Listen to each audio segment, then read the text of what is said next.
Hello, everybody, and welcome back to another episode of Watching the Boxes Fantasy Basketball Podcast, hosted by #basketball.com, your home for the very best fantasy basketball tools and articles on the existence, like in the entire existence of the internet.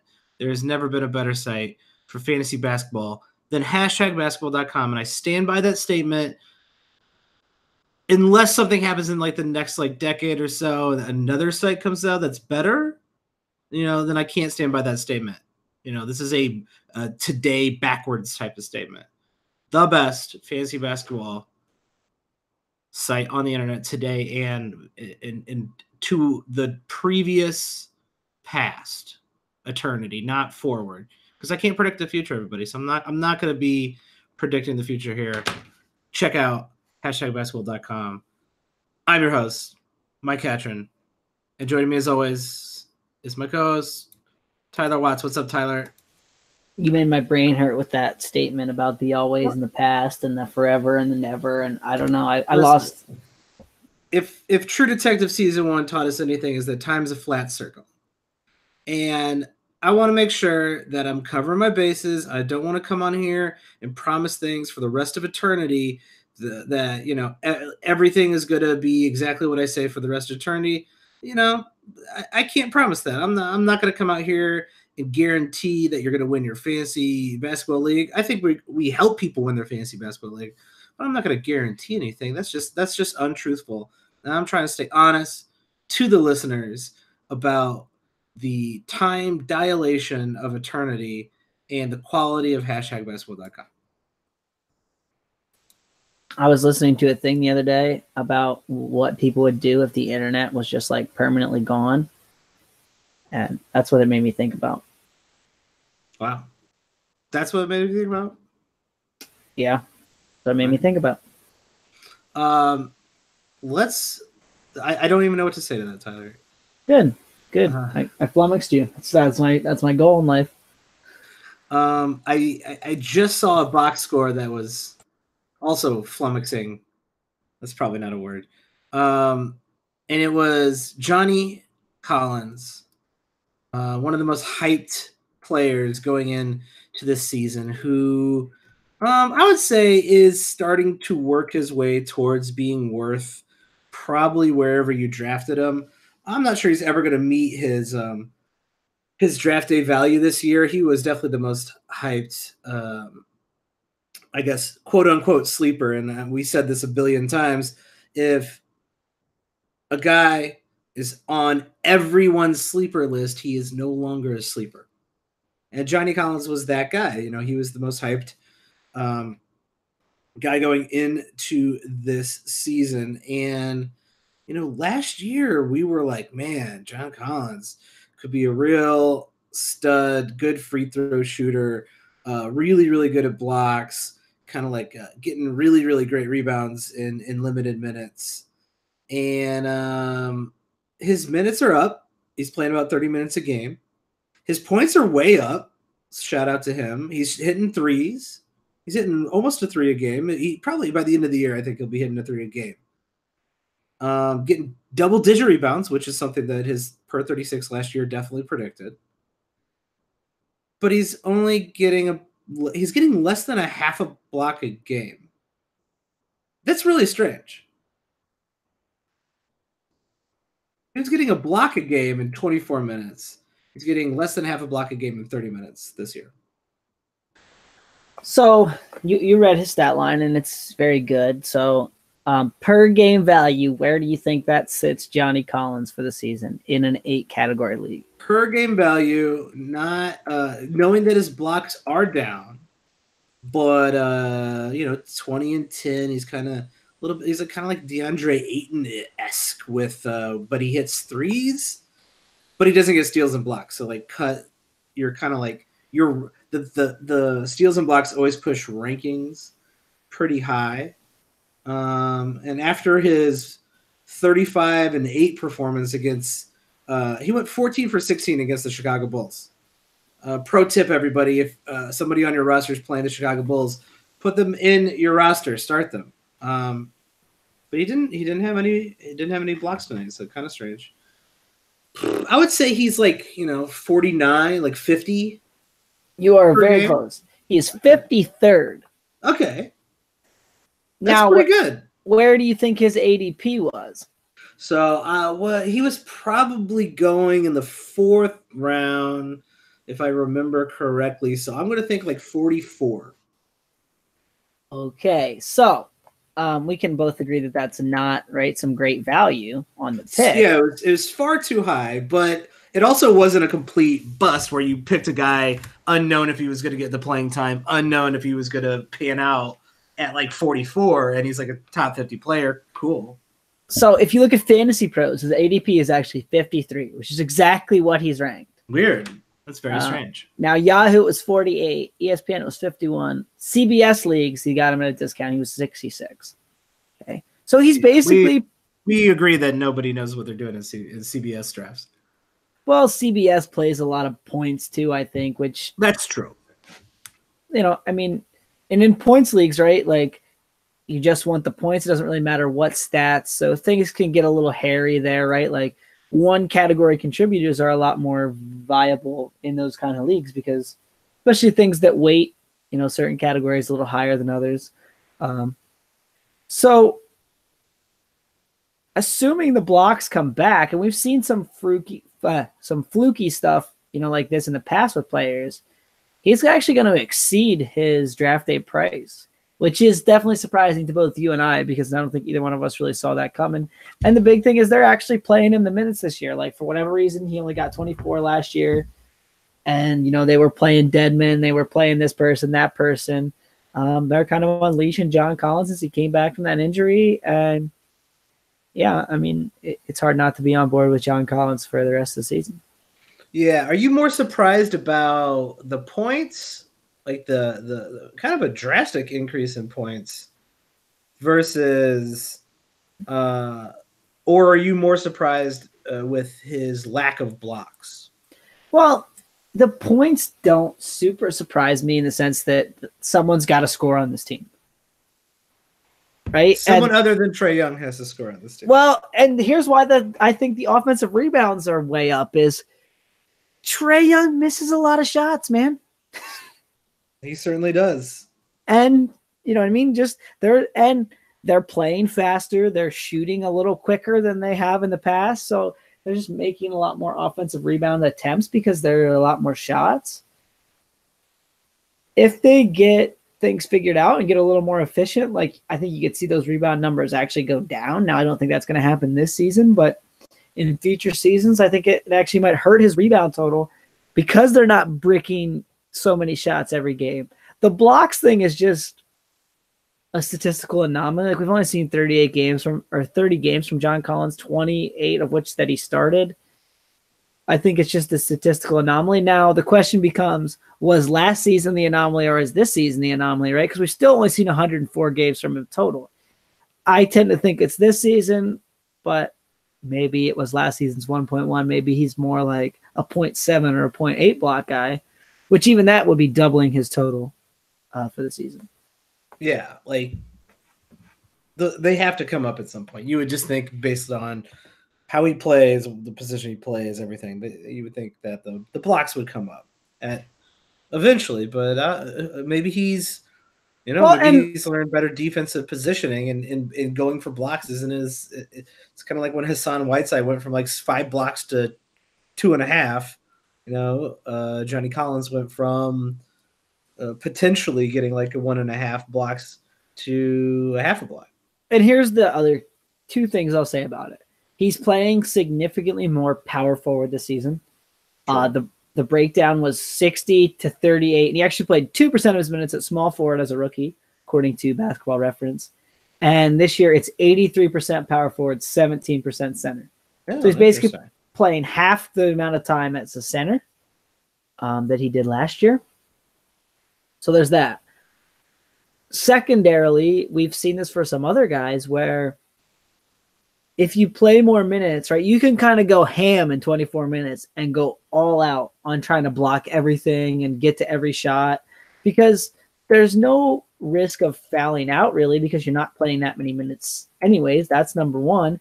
And number two, you have a lot more energy, right? If you're only playing 24 minutes a game, you got to spread that same amount of energy over 6 more minutes now. Maybe we're just seeing him kind of use a more tactical approach, and he's being asked to do a lot more things on the offensive end. I mean, he basically doubled his shot attempts this year, right? Yeah. So maybe that is affecting his energy on the defensive end and his ability to kind of go around and try to swat every shot. Yeah. I mean, it could be a combination of all those things. He's asked to take on a more offensive load that's hurt his defense. Like we've seen the reverse happen. We've seen people who are taking, more. We've seen both happen. Jimmy Butler takes on more offensive load, his defense suffers, and vice versa. Someone's asked to take on more defensive load, and their offense ends up suffering down the stretch just because it's an exhausting game. Yeah, so I mean, there's a lot of things going into it, and then it'll definitely be really interesting to see where that block total ends up at the end of the season for John Collins, and it's going to have a real big impact on his value, right? Because with 20 and 10 and a block a game, he's pushing that top 30. But with half a block a game, he's probably right about 50. So that half a block is going to make a huge difference in his value. That would be a huge difference, and definitely someone who will be, I mean, what is he, 22, 21? Like, he's going to be someone who is a fantasy factor for years to come. So keeping an eye on him is very, very important. But Tyler, let's get into it. Let's talk about all these buy low guys out here that have been sneaking around. Some of these guys might have even fell to your waiver wire at some point, but there's always a chance at any time. And you said this before the show, Tyler. You think there's going to be some action here upcoming in the NBA? A lot of maneuvering, a lot of trade maneuvering. You weren't talking about Melo to the Bulls. You're talking about real trades that are affecting fantasy values. You think that's going to be happening over here in the next few weeks? Well, I mean, I just think that West is still so packed that teams want to make the playoffs, right? Be it for the playoff share, right? The money, be it for the notoriety, be it for a lot of reasons, right? Everybody wants to be in the playoffs.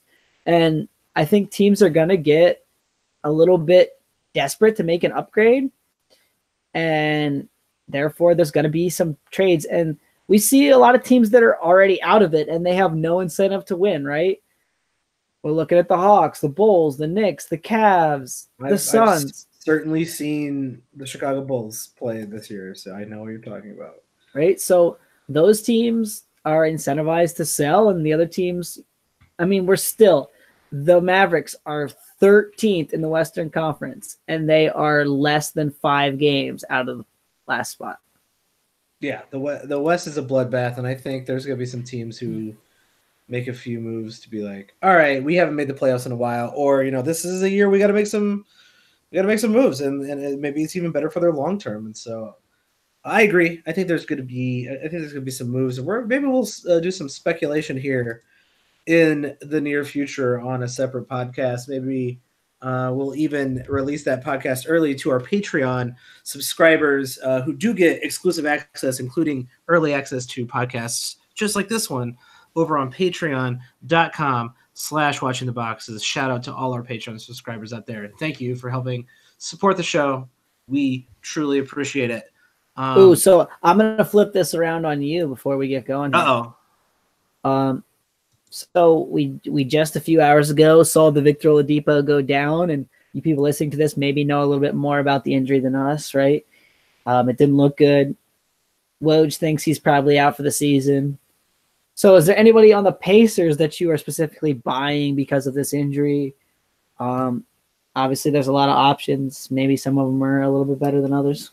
Yeah, I mean, tragic injury here for Oladipo. Looks like he might be out for the rest of the season. Sounds like it. Hopefully that is not something serious that affects him longer than just the rest of the season. Because he's, been having a very great year. He had an incredible year last year. And, I think this really helps Darren Collison quite a bit because Darren Collison will be probably asked to have the ball in his hands a little bit more, facilitate the offense a little bit more, something that Oladipo was known for doing already. Like, it was just kind of a handoff between him and Oladipo and Darren Collison. And I think, Darren Collison is now the primary ball handler. He'll be the primary focal point of facilitating the offense. And I also think he plays, he's going to get some of those minutes. So I'd look at Darren Collison first. And you know what? I mean, I'm looking a little bit at both Bogdanovich and Tyreek Evans, both of which we've seen be fantasy relevant in the past. Bogdanovich, not the most exciting fantasy player, but plays enough to stay fantasy relevant. But Tyreek Evans, on the other hand, known for being very fantasy relevant when he plays starters minutes. I'm wondering if Tyreek Evans gets the nod to move into a starter's role. Yeah, and I think the shot attempts thing is just going to be really spread around now. I think we've seen, with Victor Oladipo out this season, that they kind of go back and forth, right? Bogdanovich will take the most shots one night, Miles Turner one night, Darren Collison one night, Thad Young one night, maybe Sabonis, somebody off the bench one night. So, they're all going to see a little uptick in scoring, though. I mean, just being that guy on one night now instead of once every 10 nights, it's once every 5 nights. Like, you're going to see an uptick in scoring from a lot of these players, which may, boost their value in the slightest margins. I like the Collison thing. You can probably have Collison on the relative cheap. Most people aren't ever in love with Darren Collison, even if they own Darren Collison. So maybe you want to target him. And Tyreek Evans, man, he always scares me a little bit because the bottom can drop out real fast with the injury history. But, yeah, I mean, he's another guy you could acquire there. I'm always big on Thad Young. I just think those steals are super valuable. And now that he might score a little bit more, he'd be another guy we're looking to acquire. But, I mean, they're all guys you probably acquire for somebody in that, 80 to outside the top 100 range and hope to get some value back. Yeah, I would pick up Thad Young if he's available, simply because of the steals, and Darren Collison as well. Just I think both of those guys are fantasy standard league relevant, and if you give them any bit of an uptick, I think they take advantage of it enough to be more than just kind of fringe players. I think that solidifies them into being a standard league value. 100%. Yeah, actually, looking back to that stint in late November, early December, where Oladipo was out, Tyreek Evans did get a majority of the starts during that period of time. Now, he didn't play, 30 minutes a game. It was probably hovering in the about 27, if I'm doing some fake math here by just looking at the numbers. Probably hanging out in that 26 range, 26 minutes per game. But you add 6 minutes to Tyreek Evans, and you could end up, seeing some standard league value. As a starter this season, he has averaged 25 minutes a game. Oh, that's a good eye. 10.4 points, 1.8 steals, 0.1 blocks, 3.1 assists, 3.5 rebounds, 1.3 three-pointers. Yeah. And he shot a very terrible 34.5% from the field. Yeah, that's an issue. So and it's 11. It's 11 game, very small sample size there. So you got to like the chance that he's going to probably get, 6 or 7 more minutes. As in the games off the bench, he's only averaging 18.8 minutes. So more minutes probably to come for Tyreek. But still, Pacers don't really seem super interested in giving him like 32. Yeah, probably I don't think going to be like 27. And also, like in those scenarios in the last few years where Tyreek Evans was more than fantasy relevant. I mean, like he was in a much worse situation in Memphis with a lot more injuries, and he was really the only point guard facilitator on that team. And he was 19-5-5 with a steal and some threes. He's not shooting as well as he did in that Memphis season this year, significantly worse, in fact. But also, he's not the only facilitator on the team. So I'm not expecting a top 50, top 60 return to form from Tyreek, but worth taking a flyer if you have a pretty crappy bench. I'm with you. And to be fair, he never really shot as good as last season, save one season with the Kings back in 2011, 2012. And 2012, 2013, I guess there were two. Yeah. Every other season, like, he's been in the relative 42, 43 range. He was 45 last year. Shout out to Tyreek Evans, Shout out to Tyreek Freak Tyreek for staying around in the league and still, playing, significant minutes. Shout out to him for doing it after all these years. Well, he's not quite to the level of Derrick Rose, obviously, but he's a similar situation where, there was a hot minute there where it looked like he was trending to being out of the league because of injuries. So, you know what I mean? So bouncing back from that, I mean, got to give anybody props for that. I think he was almost out of the league. So shout out to him for staying with it, working hard, and getting back into the game.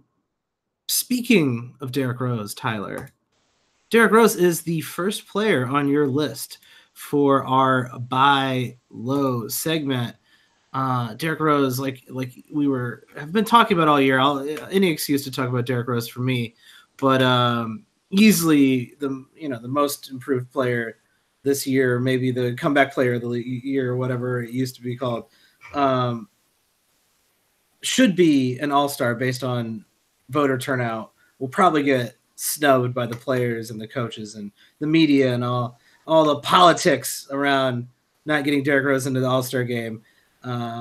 Is Derrick Rose all-star caliber? Hey, he's average. This is what Derrick Rose is averaging: 19 and 5 with 3 rebounds, shooting 48%. Shout out to Derrick Rose. But over the last few weeks, month or so, his shooting percentages started to trend down. And on top of that, he's been playing a few less minutes. So, Tyler, is that a sign of things to come? Or are you, as you were indicating, since he's on your list for buy low, figuring this is a temporary setback in what is otherwise a very good comeback year for Derrick Rose? Well, I think it all starts here with the Jeff Teague thing, right? He's got a foot injury. Now, they're listing him as a questionable for Thursday's game. But from everything I've heard, this is basically, it has to do with the ankle injury that cost him over 2 weeks from mid-December to early January. Now, he came back. He's played a little bit. Now he's got a foot issue.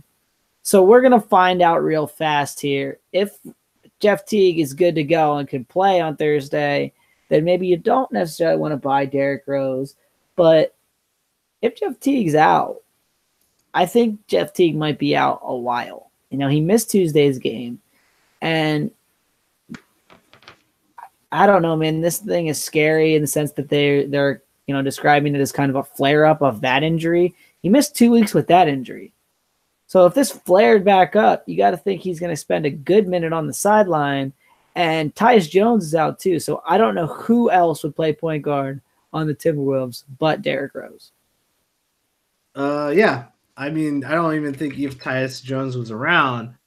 Yeah, but Tyus Jones 35 minutes to Tyus Jones. No, but Tyus Jones could at least siphon some minutes away from Rose. Right now, it's Rose or bust as far as point guards go. You know what I mean? Like with that second unit, they're gonna make Andrew Wiggins the main ball handler. Like they don't really have much else. So you can see Rose playing some massive, like 35, 36 minutes a game just because they don't have anybody else right now till one of those two gets healthy. And you could see probably like 5-6 assists, 20 points a game, like 3 rebounds. Rose has never been a great steals and blocks guy, but you could be in for some real good fantasy goodness from Derrick Rose, at least over the next couple weeks. Yeah, he's still standard league relevant. Points are points, and assists are assists. And if it's hard to look away from any starting point guard other than if you live in Orlando. One of the most embarrassing set of I don't know. I don't know what the hell they're doing. I thought the Bulls GM nonsense was embarrassing, but like you still got Phoenix and Dude, Orlando hanging around the league. Here's why Orlando's the worst. They draft good players, but they only become good once they get traded away from Orlando. Yeah, no. I mean, I think it's in the water down there. Who knows what Disney's putting in the water down there.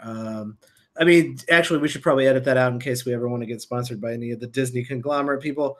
But yeah, like every single you can name a huge, just giant list of players who left Orlando and became either better or like went from good to great, or went from like, who's this guy, to like, oh, that guy's like one of the better players in the league. Where'd he come from? No doubt about that. We just talked about one. Yeah. Godspeed to Oladipo getting out of Orlando and proving that he's like a premier. Like there were like, what didn't make any sense in Orlando was, I mean, remember this sequence of events? Oladipo was pretty good, but we didn't know if he was a point guard or a shooting guard. He wasn't really either one. And it was before teams realized like there's no such thing as a positionless basketball. Then they drafted a non-shooting point guard, which didn't make any sense. Then they decided to bring in a coach who didn't want to, and Oladipo was starting to like blow up and almost like get close to, getting triple doubles and being like this really good, especially fantasy player, but just a really good all around player. And then they brought in a coach who played him like 24 minutes a game and brought him off the bench. Well, you and I talked about that whole season, right? When Scott Skiles was the coach, is like, yeah, what the fuck is Victor Oladipo not their best player? Turned out Victor Oladipo really freaking good. Not just their best player, easily their best player.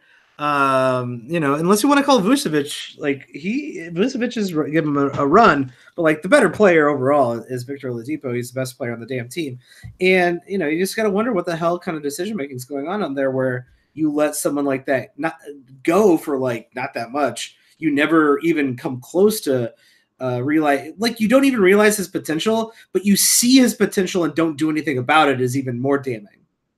Well, and I mean, they got rid of Tobias Harris, too. Tobias Harris is blowing up on the Clippers now. Yeah, that guy's pretty good. I've heard of that guy. He's very good. So, shout out to Orlando for being a crappy city and a horribly run franchise as well. Man, it just baffles me. Who would you rather have as a coach, Scott Skiles or Jim Boylan? Neither. Very, very similar mold. I'm still going Scott Skiles. Going Scott Skiles. I don't know, man. You can have Jim Boylan a lot cheaper. I think that's why the Bulls want him. Financial champions 20 years running. Got Melo on the team, saving that cash. Getting out of the tax. Getting that trade exception. The Bulls... I refuse to go to any more games this year. That's just how bad. I can't take it anymore. You'll be at 1. Don't lie to yourself. Yeah, I might end up at 1. It's a cold damn winter here in Chicago. We got to do something. Speaking of the Chicago Bulls, a lot of good segues in this episode. Chris Dunn, also on your buy low list. He came back from injury at the beginning of December and looked like he was kind of going to get back into it, getting good assist numbers, getting the steals that Chris Dunn is known for, that we kind of pegged him. He's averaging 1.5 steals a game. Last year it was closer to 2. So he's only been playing about 30 minutes a game, and last year he averaged around 30 minutes a game as well. We really thought, we'd see a big bump in his minutes. And I don't know if he's had a little setback here with some really bad performances and really bad shooting performances where, I'm not even sure he's trusting his shot that much. But this has got to be as bad as Chris Dunn plays this year, wouldn't you say? Well, and I think you're seeing his minutes limited a little bit by blowout games. And Tyler, that's not going to change. I'm with you. They're going to be at least 50 blowout games. I'm with you. They don't even have 50 games left.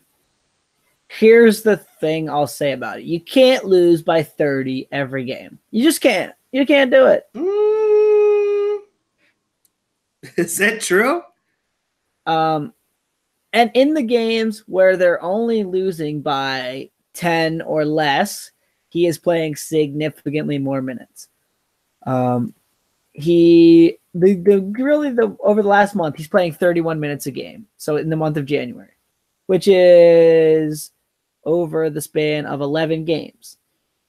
It's killed by a 35-point loss to the Warriors, where they only played 25 minutes. A 28-point loss to the Magic, where they only played 28 minutes. And a 20-point loss to the Hawks tonight, where he only played 27 minutes. Every other game, he's 30 or more. And I think, that's 3 out of 11 games. I think you're going to see less blowouts by bigger margins than that. So I think he's probably pretty safe to play like 32 minutes a game. In 32 minutes a game, Chris Dunn, super valuable. Shooting the ball a little bit better this year. I think that's actually just a growth thing. Is going to get you like 6.5, 7 assists, about 4.5 rebounds, probably pretty close to 2 steals, half a block, and like 14 points. Chris Dunn going to be very good. Haven't seen the best of him yet. Definitely buying on Chris Dunn right now. Yeah, he can't. Well, that's not true. He could get worse, but I don't think he's going to. And like you're saying, he's dealt with some blowouts. He's dealt with some bad games. He's been shooting really, really poorly. He's under 40% over the last, what looks like 8 games or so. But the steal numbers are there. The half a block a game is still there, and he's going to run point for this Bulls team. If you could see his shooting percentage go up a little bit, maybe he gets a little bit more confident in his 3-point shot. He's going to produce the lines that I think we saw last year, and potentially once he gets into playing speed, gets into playing shape, it could be a little bit better than last year. And right now he is borderline even a standard league player. So if you could buy him for literally nothing, or if he's on your waiver wire, I think he's a must pick up. The next guy on this list, Tyler, is a point guard. And I feel like I've given up on, maybe I shouldn't. Maybe I shouldn't give up on him. Maybe he's a secret hero of the second half. He's certainly done it before. I'm talking about our boy, Ricky Rubio, who has been an enigma for the last few seasons. Ever since he went to Utah, the assists have been down. The playing quality has been sporadic. We kind of were up on him going into this draft, and he has really, really just, underperformed. Not been doing Ricky Rubio things.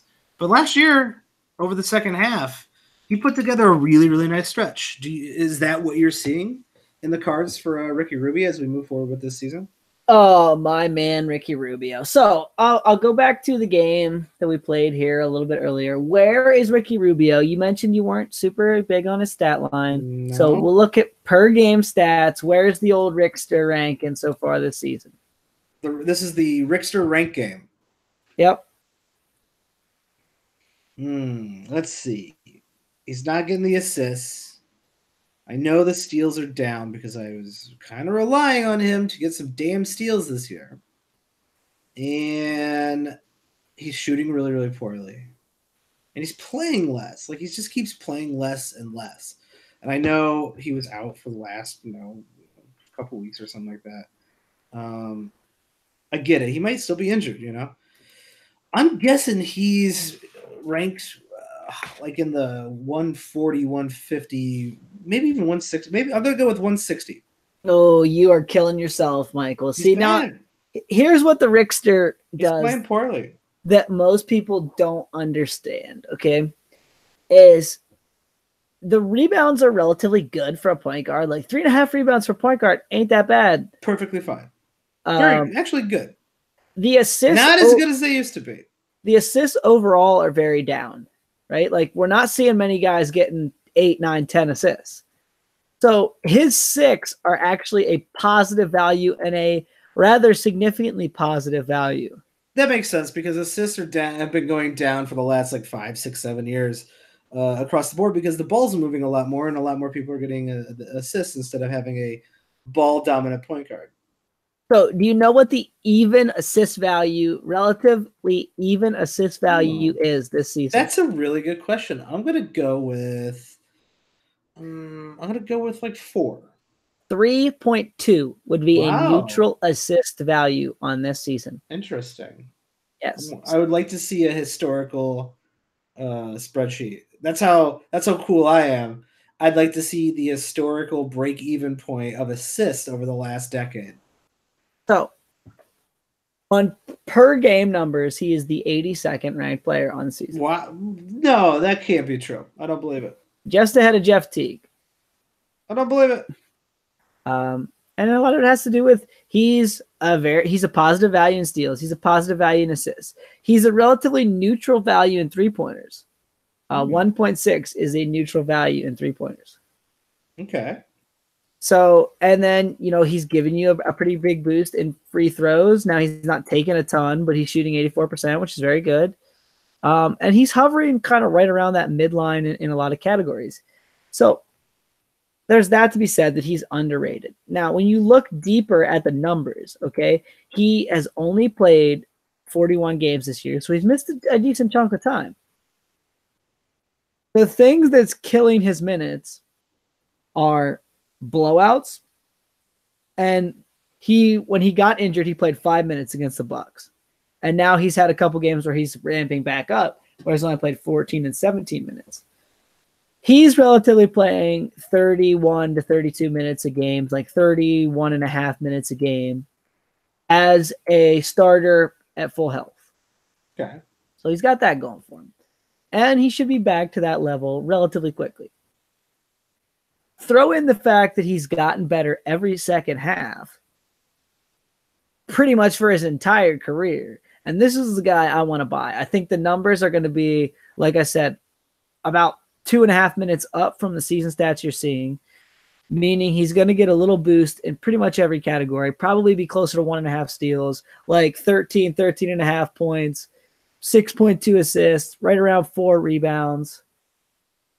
I think that's pretty pushing the top 50 again. I mean, I'm top 50 seems very, I don't know, seems aggressive. Seems very aggressive. Oh, Mike. Okay. I will bet you. Seems very aggressive. You got to give me one more week till he gets back to playing 30 minutes. Okay. So what day would that be? February 1st.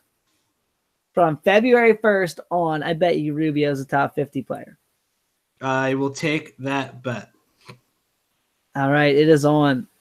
Put that one on the board, listeners, if you're keeping track at home. Patreon subscribers, if you're keeping track on the Patreon site, which we probably will. We should start keeping track of those bets on patreon.com/watchingtheboxes. Be sure to tweet at us the results of that at Tyler P. Watts, at Watch the Boxes. Ricky Rubio, top 50 player, February 1st on. Good luck, Tyler. I just don't think it's going to happen. But let's talk about another Utah Jazz player here on your list, Joe Ingles, who has really fallen off. Someone who was ranked in, I believe, I think he was, if we go to totals, because he played all of his games last season, he was a top 40 player in totals in 9-cat leagues last year. So shout out to Joe Ingles. This year, not so much. Still a top 80 player in totals, but his per game value has dropped significantly, along with his field goal percentage. He is playing very poor basketball. But what's still there, and as Tyler usually alludes to, is the steals. Actually, the steals are a little bit better this year. The rebounds and assists, and the threes. All the counting stats, they're all still there. It's just simply that field goal percentage and the points that usually go along with that field goal percentage that have disappeared. So, Tyler, are you just thinking like it can't get any worse for Joe Ingles this year? Well, and when you look at the percentages, like he's just legally shot poorly. Like the dude over 700 attempts has shot 44% from 3-point range. Yeah, he's shooting 43% on the season, but over the last month, he's under 40% right now. Right. So I think we just saw a really cold snap from Ingles, and it's kind of boosted his value down significantly. And, you know, the fact that he's only played 48 games matters. I just think this dude's a really good 3-point shooter. He's really efficient. He's really effective. I'm going to buy Joe Ingles now and assume that he gets back to that, you know, previous level. And I know some people that are like super out on this guy, right? That, oh, he's fluky and he doesn't score a ton, right? He's good across the board. And those are people that guys want to give up on, especially when they're shooting poorly and they keep seeing poor game after poor game after poor game. I wouldn't be surprised that he gets dropped in some standard leagues. I think he'd be had for on the cheap right now. You mentioned it. He's still a top 80 player overall. I bet you could trade guy outside the top 100 for him in a lot of leagues. Yeah, I think you could. Like he might be on the outskirts of a lot of leagues. No one really is having faith in Joe this year, and he's been bad for.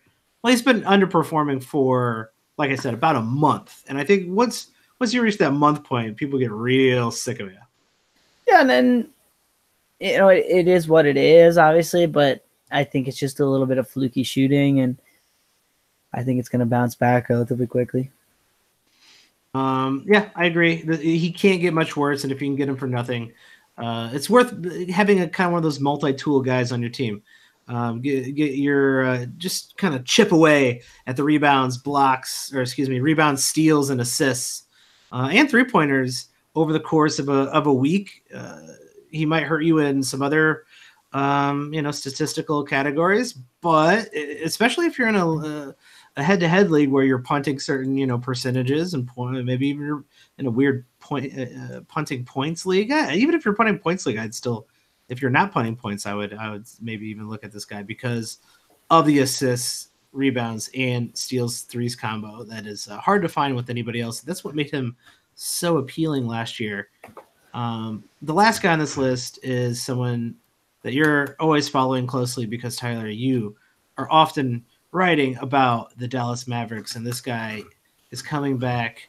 Had a pretty good game in his comeback, so it might be a little dire time to get him on your roster. This is Dennis Smith Jr. Returning to the lineup just last night and played 36 minutes. That's super promising. 17 and 8 8 rebounds, 4 assists, and a steal. Why do you like Dennis Smith Jr. going into, I guess, the second half of this season? So, any way you slice this pie, things are going to get better from Dennis Smith Jr. Okay, he's the 124th ranked player on the season. Okay, so that's not great, right? But that's still standard league relevant. Now he's only playing 28 minutes a game on the year. Okay. But do you know what happened with the Mavericks a couple weeks ago? Old JJ Barea went down and he tore his Achilles. We talked about this. Not old JJ. So we did talk about this. So now Luka Doncic not being a point guard, right? In the sense that he can't guard the other team's point guard. The only other point guard they have to play now is Jalen Brunson.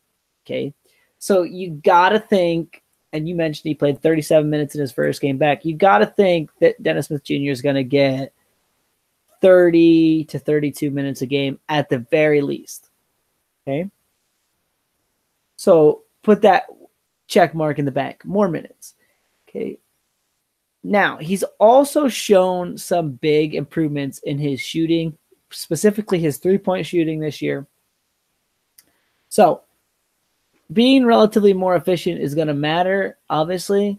I think he can shoot like 44%. I think he can shoot like 36% on his three-pointers. Both good. The fact that Luka's there helps him with that. The assists probably aren't going to be that 5 level like they were, but they're probably going to be like 4.5, which is still pretty decent, right? Probably get you like 3 rebounds. The steals are up. I don't see any reason they're not going to be up because he's being asked to do less on offense. I think that's allowing him to do more on defense. I just think Dennis Smith Jr. probably sneaks into the top 100 here for the rest of the season because he's playing more minutes. He's going to start. And if he gets traded, basically his camp has told the Mavericks, right, if he wants to be traded to somewhere where he's the starting point guard and going to have the ball in his hands. So even if that situation happens, it might ding his efficiency a little bit, but you're going to see more counting stats. So anyway you slice this pie, I feel like Dennis Smith Jr. is only going to get better the rest of the way. And he's probably going to be a top 100 player. Yeah. Top 100's probably, I don't know, it's within the realm of reality for sure. And especially if he gets moved to where he's the focal point of the offense on a team where he's the starting point guard anyway. And even though he starts here, Luka's always playing. Per game, okay? So there are 4 point guards hovering right around that 100 mark. And when you're looking at per game. Okay, you ready for the 4 point guards? There's Spencer Dinwiddie.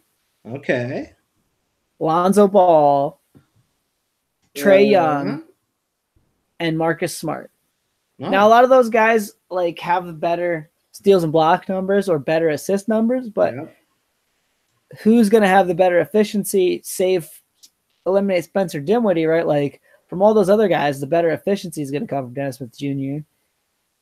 If you look at Dinwiddie's stat line, like, Dennis Smith Jr. is going to be better in most every category except for points and assists and the percentages, you know what I mean? But, like, he's going to get probably double the steals Spencer Dinwiddie's getting. So if he can average like 14 points, that's only 3 less points than Dinwiddie's getting right now. You know what I mean? Like, I think it's definitely very possible. Yeah, like I said, within the realm of potential realities, as we talked about in the beginning of the podcast, time is a flat circle, and this reality could be one of the realities in that circle. So, Tyler, I'm with you in agreeing that Dennis Smith Jr. is a buy low. I think that is it for this episode. Tyler, do you have anything else you want to plug? Well, if you're into the Dallas Mavericks and the trade deadline, you are going to see a ton of pieces on moves the Mavericks should make, things they should do, why trading Dennis Smith Jr. away is a mistake. I have that piece. It will be live probably by the time you listen to this. And that's real interesting because I compare him to 3 other point guards who are now big names and all-stars. That's kind of a fun one. Oh, interesting. If people want to check that out, Tyler, how should they figure out when you're going to write all these articles about the Mavericks? Well, you can follow me on Twitter at Tyler P. Watts. Most of the stuff gets retweeted there. You can also check out the website. It's called thesmokingcuban.com. And then I'll still have my weekly article out for #basketball on who to stream for next week to win your head-to-head league, which is one of my favorite things to do in the week. That is a great article. Definitely follow Tyler at Tyler P. Watts. You can follow me at Watch the Boxes. And if you guys like what you're listening to, please rate and review us. We really appreciate that. Tell a friend. Pass this along to people you play with in your fantasy basketball leagues. And if you think they're going to get if you feel like you have the unfair advantage because you listen to this podcast, well, guess what? You can get a even more unfair advantage by subscribing to the Patreon, patreon.com/watchingtheboxes, where you get to hear these podcasts before anyone else. And we appreciate our Patreon subscribers. You help keep this show running. Patreon.com/watchingtheboxes. We appreciate you. We appreciate all our listeners, and we will catch you next time.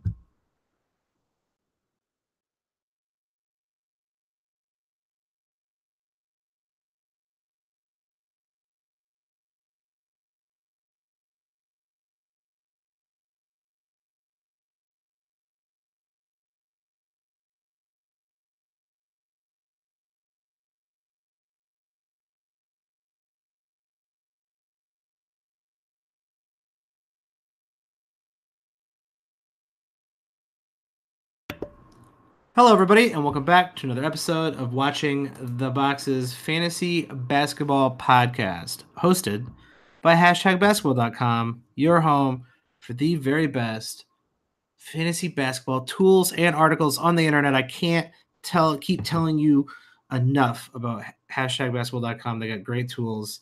If you haven't checked them out, I don't know what you're doing. I don't know why are you just not listening to this part? Are you just fast forwarding over this part? If so, like, okay, that's fair. I'm going to go on a little bit longer, so you think this is over with, but it's not. #basketball.com. Check it out. I'm your host, Mike Catron, and join me as always is my co-host, Tyler Watts. What's up, Tyler? Michael, how are you on this very fine and frigid day? I'm freezing cold. I continue to wonder. Right around this time of the year is when everyone who lives in Chicago wonders why they live in Chicago. They're like, yeah, this isn't worth it. The polar vortex is showing up. It's going to be like a high of, I think, 0 here in a couple days. It's quite depressing. Yes, it is quite depressing. It's really depressing. Winter is freaking depressing. I saw something where in Florida it was like down to 53, and the news had to tell everybody to like limit their time outside due to the frigid weather. You know what? I talk a lot of shit about Florida and Orlando and such. It's well deserved. Come up here, deal with it being 0 degrees as the high.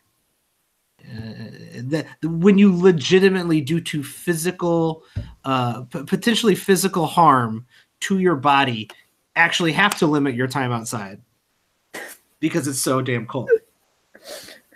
Man, you just took us on a tangent I was not expecting again, like usual. Well, that is, people get what they deserve.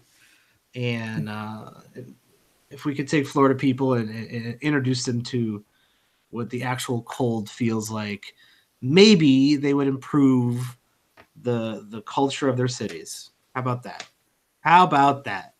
Fair enough. Except for Miami. Shout out to Miami. Right on. South Beach. And the Keys. Shout out to the Keys. Anybody listening down there? Cool, relaxing place. It feels like fucking Jimmy Buffett's, like inside of Jimmy Buffett's mind is the Florida Keys. Everybody's just drinking margaritas and chilling. Man, I don't have anything to say to that, Mike. I'm not gonna lie.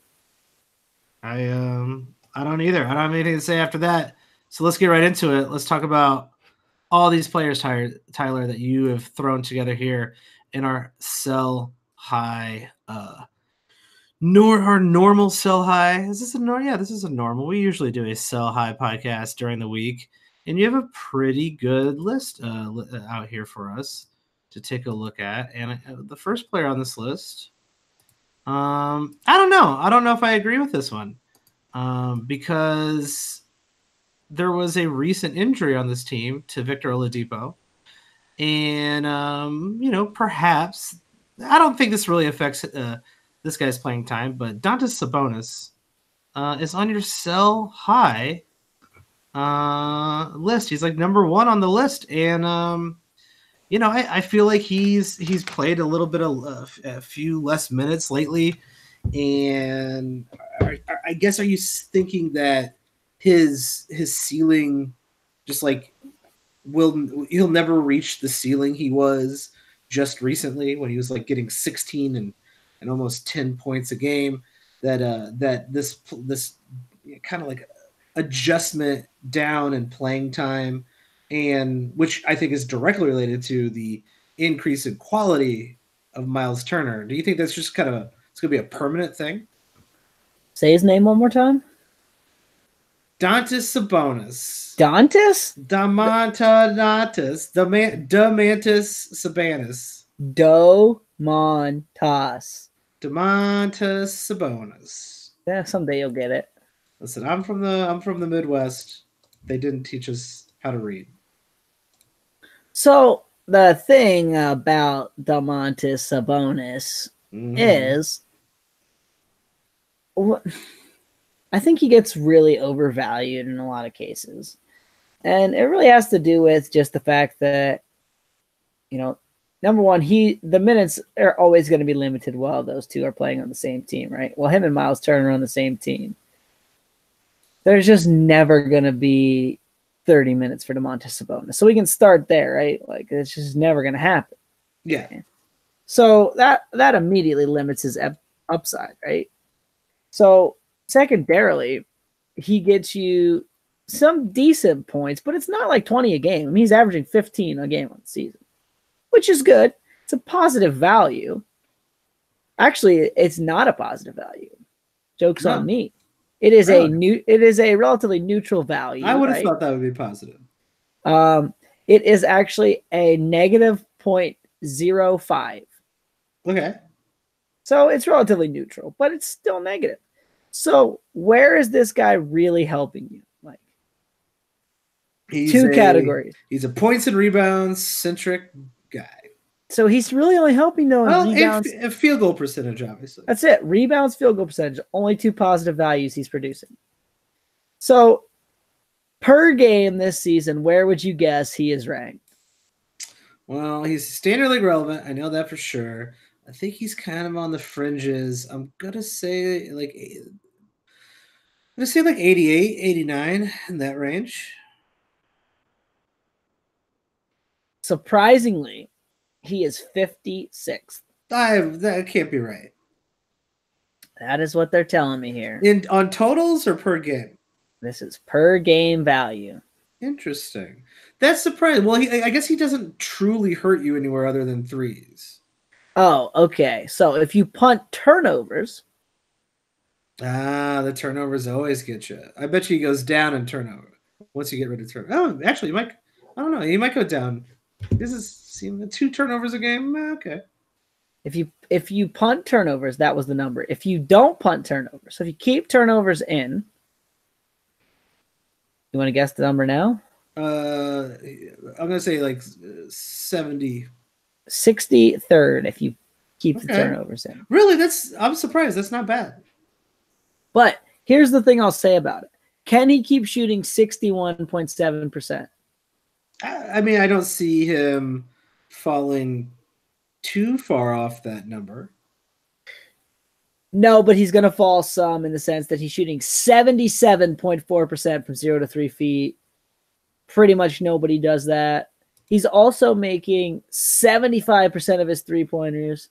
Now, granted, that is on a slim 8 attempts, but that is just insanity. He's also shooting a career-high free throw percentage, which that might even be sustainable. So if he falls back to around 60 or a little under 60, that's going to hurt his value a little bit.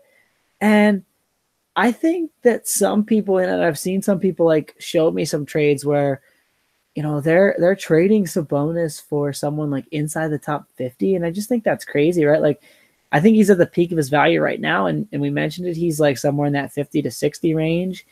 And I wouldn't be surprised if he falls like clear down to like 70, 75 by the end of the season. Like, I just think he's at the peak of his powers, and it's only downhill from here for old Sabonis. I think that's fair. I like the fact that Miles Turner is playing so well, and that doesn't bode well for Sabonis just because those guys don't play well together. And Indiana doesn't seem to want to do that. Even with Oladipo out, I don't think that suddenly gives Sabonis playing time. Like, they don't play the same position. Maybe they'll rely on him in the second team a little bit more, but yeah, like when you look at that overall ranking, and a lot of people when they make trades, they do. Might be a good time to move Sabonis. Let's talk about this next guy on the list, on the sell high list. You got Ben Simmons. But Jimmy Butler has been out the last few games, so I'm sure that was good for Ben Simmons' value. And you know, Ben Simmons is a very particular build. So like when you look at overall rankings, he doesn't really register too high because of the horrible free throw percentage and the mediocre turners and the turnovers and the fact that he's never shot a 3 in an NBA game, maybe ever, or that's probably easily proven wrong, but pretty close to ever, not on purpose anyway. But he has been kind of beast mode lately, averaging a triple-double in the last 2 weeks. probably the best he's going to play this season. I think that's pretty fair. Yeah, and I think too that the opportunities are a little bit less. He's playing relatively the same minutes he played last season. You got to think with Jimmy Butler in the fold full time, he's going to take a few less shot attempts. So you mentioned it, man. He's shot 11 3-pointers for his career, and they were all as a rookie. He's not attempted a 3-pointer all season. There's that to say. He's averaging 9.5 rebounds a game. I just don't really think that sticks. I think you mentioned he's playing his best basketball right now. I think he's performing a little bit over his head. If I could trade him for anybody in that second round, I would probably do it. If I could trade him for anyone even in that third round, I'd think about it real hard. Yeah, and this is such a particular build with Ben Simmons. Like when you adjust for the things that he's bad at, he's a first round player. When you add those things back in, like you're in a roto league, he's down into that second half when you look at it per game. You look at totals, it's a lot higher. He's been relatively healthy this year, so that's super positive. But if he doesn't fit your mold, I do really feel like if you find someone who is sitting there with a team that is perfect for Ben Simmons, you should be able to. Honestly, that person should trade you one of his best players for Ben Simmons, because Ben Simmons is probably better than one of his best players. So if you punt, free throws, turnovers, and 3-pointers, Ben Simmons is the 8th best player per game. There you go.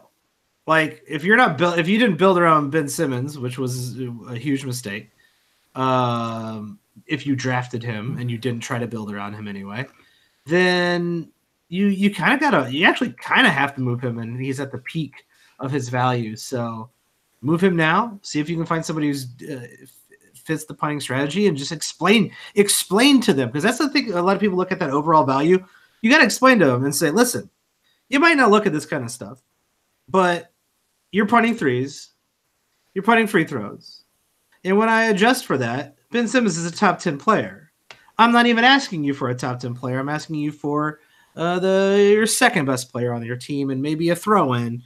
And that's a fair trade to you, because Ben Simmons just doesn't give you that value if you're not punting those categories. So listen, like there's a way to win with Ben Simmons, but you got to plan for that at the beginning of the season. So move this guy if you didn't plan for it.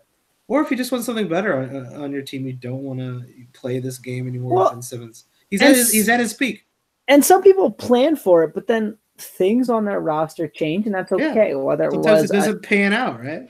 Well, or you got a trade offer you couldn't resist for whatever reason, or maybe what happened was some of the guys that you drafted late or that you picked up at the beginning of the season that are now a mainstay in your roster go counter to what Ben Simmons does. Maybe they're good free throw shooters and high 3-point guys. So maybe you trading away your Ben Simmons to a team that could use Ben Simmons a little bit more makes your team a ton better overall. And that's where people miss on players like this and Andre Drummond and Clint Capella, like guys who have big holes in their game, is, if you got if you got Klay Thompson and Steph Curry and Ben Simmons, like you trading Ben Simmons for even somebody like Nikola Vucevic is a really big upgrade. Yeah, huge upgrade. So go out there and do it. This is good advice, Tyler. I like this list so far. The next guy on your list, I think we might have mentioned this guy before, and I would kind of agree that he's still a sell high.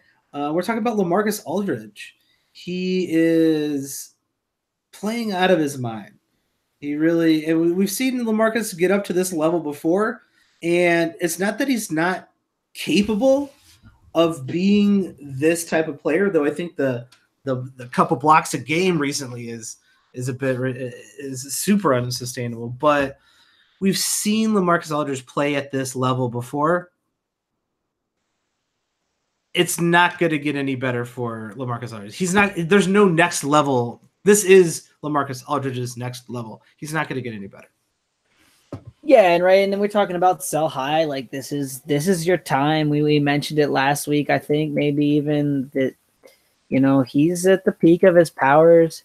If I could trade him for somebody like John Collins, I would definitely want to do that. There's plenty of guards if you need guard help that are right in this range, kind of, and you got to realize too sometimes that people view hot streaks very differently. Like I got a guy in one of my leagues and he's a very good player, but he goes crazy for a guy going hot.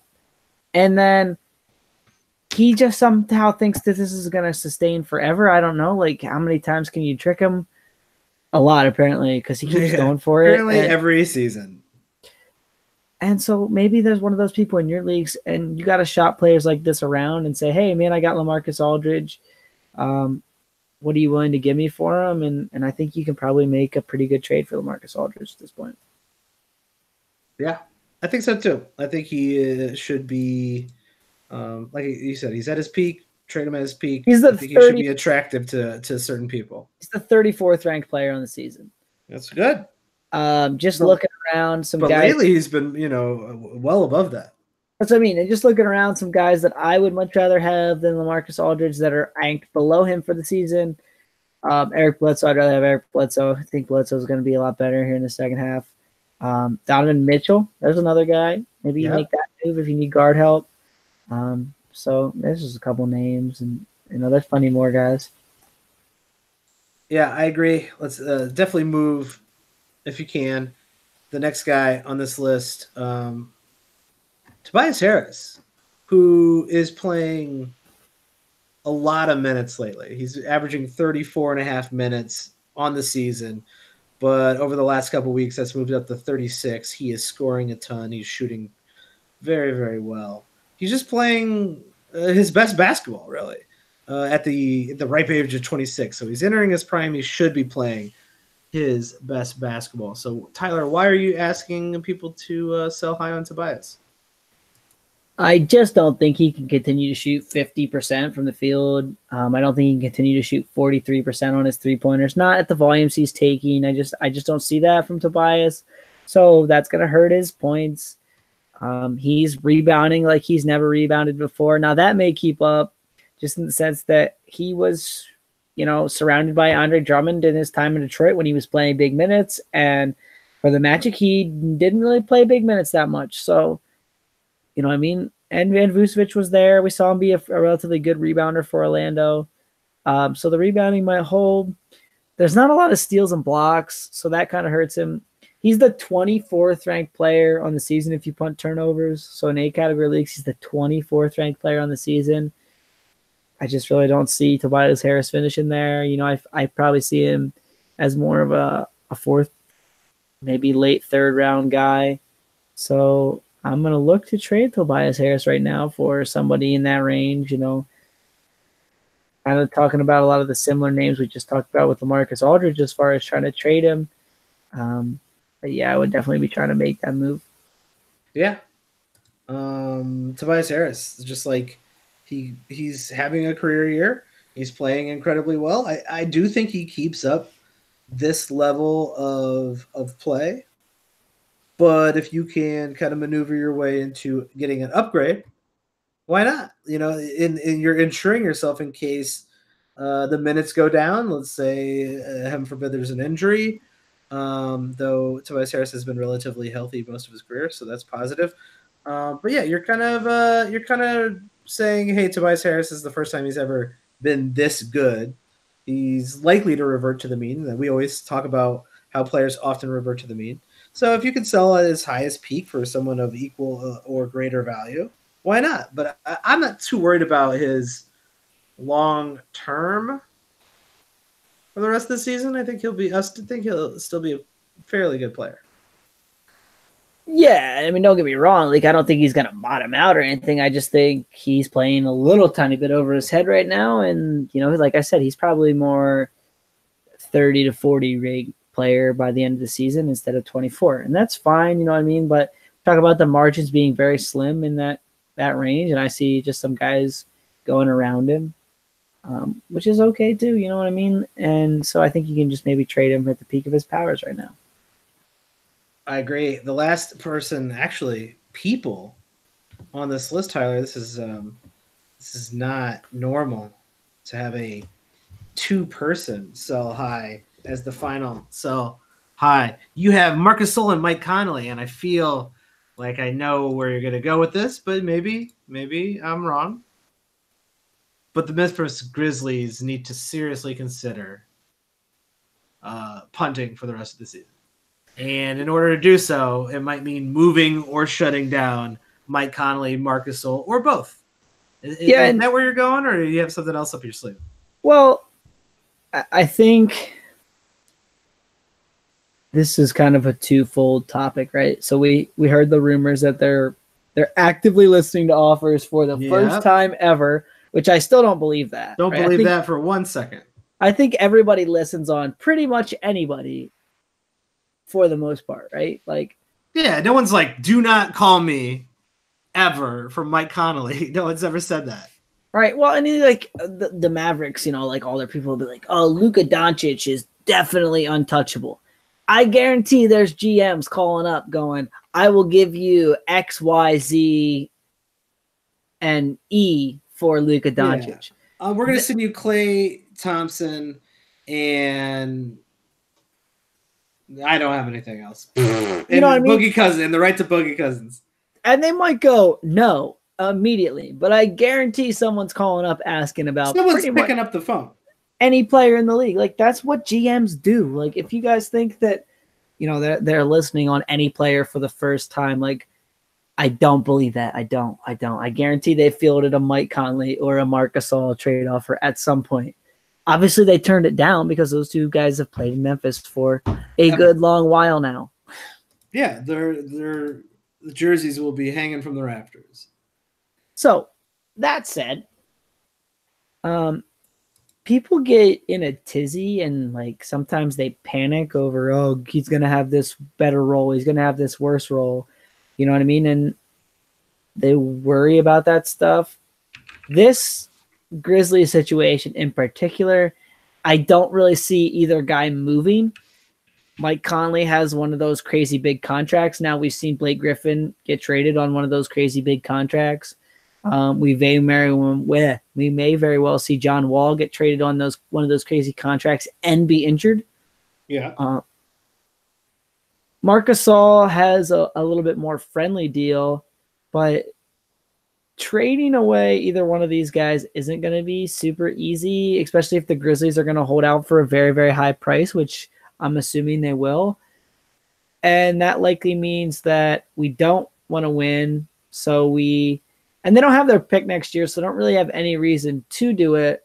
But I think at some point when you realize you're out of it, you just play, you know, some younger guys a little bit more.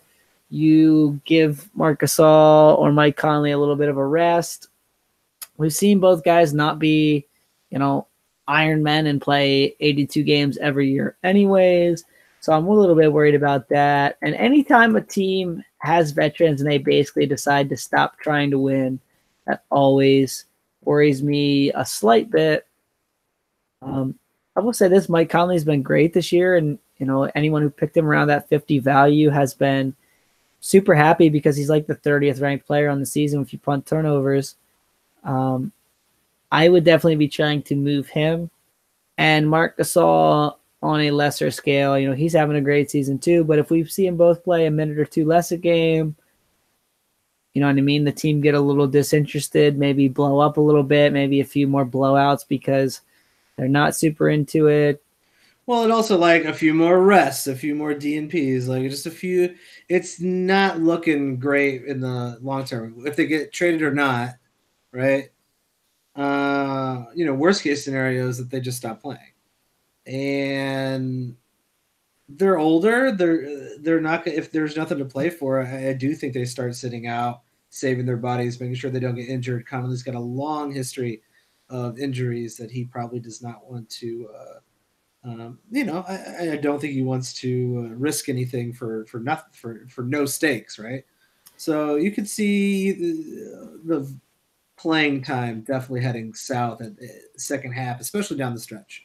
And if you're making a playoff run, you probably almost have to trade these guys. Yeah, especially in head-to-head leagues, right? Like they're going to be playing their, worst, so to speak. Like they're going to be sitting out doing, playing less minutes in the time where you need them to play their best. And so that's always a bit worrying. Definitely. I would agree on selling high with both of those guys, or selling medium with both of those guys. Like, why not? And I think that is it for tonight. Tyler, do you have anything else you got going on? So one last thing, and I think I've said this a million times, but I'd like to reiterate it because something crazy went down with my man David Fizdale. Were you following this today? I was not. What happened here? So Fizdale told Enes Kanter he was starting in the morning, Okay. like before this would be Wednesday. That'd been nice. I like Enes Kanter a lot. And then at the last minute, he just basically said, "Oh, you're not playing. You're a DNP-CD." Oh, never mind. What a dickhead. So, this has kind of been a running theme for me all season, and then I'll just say it again here. Like, number one, do not trust anything Fizdale says. And number two, if you have a Nick, maybe sell high on just about anybody, because literally at any moment he could just be like, "Oh, you're playing 30 minutes a game. Oh, well, now you're playing 20 minutes a game. Oh, well, now it's 25. Oh, now it's back up to 30. Like, he can't decide. He can't decide who to play. He can't. Yeah. He has no idea what he's doing. He's one of the worst coaches in the league. And that's coming from someone who has Jim Boylan as a coach for his and team. The most frustrating really thing depressing. is he just don't make any sense. Yeah. So it's even more frustrating. At least Jim Boylan's playing his players. Nobody has a damn clue what Fizdale's going to do. Well, and you can't tell me Enes Kanter is not one of their best players. Like, you just can't. Like, they're starting a guy named Luke Cornett. Luke Cornett. Over Enes Kanter. And if Enes Kanter was like 30-some years old, I could see it. Enes Kanter, 26 years old. Yeah, like, don't get me started, Tyler. Do not get me started. I don't want to hear about it. He's just it's a disgrace, an absolute disgrace. What's going on in New York? Shout out to that tortured fan base. Sorry you have to live with it. The Bulls are going to live with it for a long time. We can suffer together. Though some of that suffering in New York was due to some really bad trades they made with the Chicago Bulls. So shout out to you for taking on our trash and suffering longer than we have. But yeah, it's a shame about those Knicks. When the league is good, when the Knicks, the Knicks, the Lakers, the Bulls. I'm sorry, the big markets. The league is better when the big markets are playing well. No doubt about that. It just is. So sorry to all the small markets out there. You're doing well. You're doing well. It's one of the better small market leagues in all of the leagues in America. And I guess that's it, Tyler. Where can people find you on Twitter? You can find me on Twitter at Tyler P. Watts.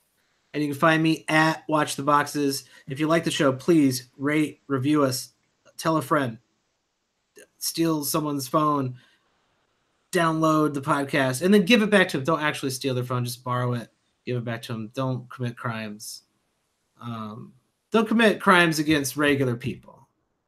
If you want to commit a crime against a corporation, go ahead. I'm not going to stop you. I'm not going to encourage you. I'm not going to stop you. I'm going to look the other way. And also, if you really want to support the show, because we're not a corporation, so we don't have that. We don't got that big corporation money. We can only get the money that our gracious Patreon subscribers have basically donated to the show in order to keep it running, in order to improve the show. Shout out to our Patreon subscribers at patreon.com/watchingtheboxes. They get exclusive content. If you want to become a patron, please go to patreon.com/watchingtheboxes. Subscribe today, and we will catch you very soon. Have a great one.